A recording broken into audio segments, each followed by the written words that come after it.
ሳምንታዊው የጤና ጥበብ ፕሮግራማችን ነው። ዶክተር ብርሀኑ ማሪያም እባላለሁኝ። የልብ የደም ስርና የደረት ቀዶ ጥገና ሰብ ስፔሻሊስት። ጥበብ ከሚታይባቸው ዘርፎች አንዱ የቀዶ ጥገና ዘርፍ ነው። ቀዶ ጥገና የራሱ አርት አለው። ምን ያህል ጊዜ ሆነ? 12 ዓመት። ጤና ባለሙያ መሆኑን በጣም የወደደበት አንድ ህጻን ልጅ ትምህርት ቤት መሄድ የማይችል ኦፕሬሽን ሰርታ ያለ ተሽሎት ከጓደኞቹ እኩል ነው ሲቦርድ ሲጫወት ማየት ምን ሆኜ ነው ውስጥ የገባሁት ሲያልክበት ጊዜ አለ። ከግብአት እጥረት ኦፕሬት መደረግ ከሚችሉበት ደረጃ አይን እያየ ሲያልፉ በጣም ይብሳል። በርካታ ኬዞች አሁን እያየን ነው። በግሉም በመንግስቱም በሽታውን ቶሎ የመታወቅ እድሉ ድሮ ከነበረ በጣም ትልቅ ለውጥ አለ።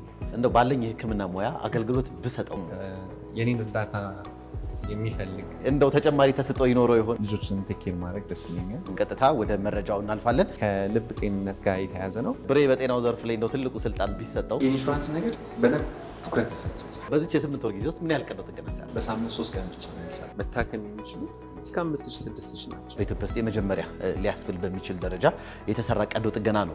ይሄ አውርቲክ ቫልቭ መቀየር አለበት ወይ መጠገን አለበት? አባትየው ሲሉ እንደሰማሁት ትምህርቱን ሁሉ ያቋረጠበትም ሁኔታ ነበር። እንደ ጓደኞቹ መሮጥ መንቀሳቀስ አይችልም። የኢትዮጵያ የልብ ህሙማን ማዕከል ብዙ ስራዎችን እየሰራ ነው። እዚህ ላይ ትኩረት ሰጥታችሁ ኢንቨስት ታደርጉ ህጻናትን እናግዛለን። ማስተላለፍ የምትፈልገው ለተላላፊ በሽታ ላልሆኑ ህክምናዎች ትኩረት ተሰጥቶ ቢሰራበት በኢትዮጵያ ለመጀመሪያ ጊዜ የተሰራውን የልብ ቧንቧ ጥገና ኦዛኪ ፕሮሲጀር ይዘንላችሁ እንቀርባለን።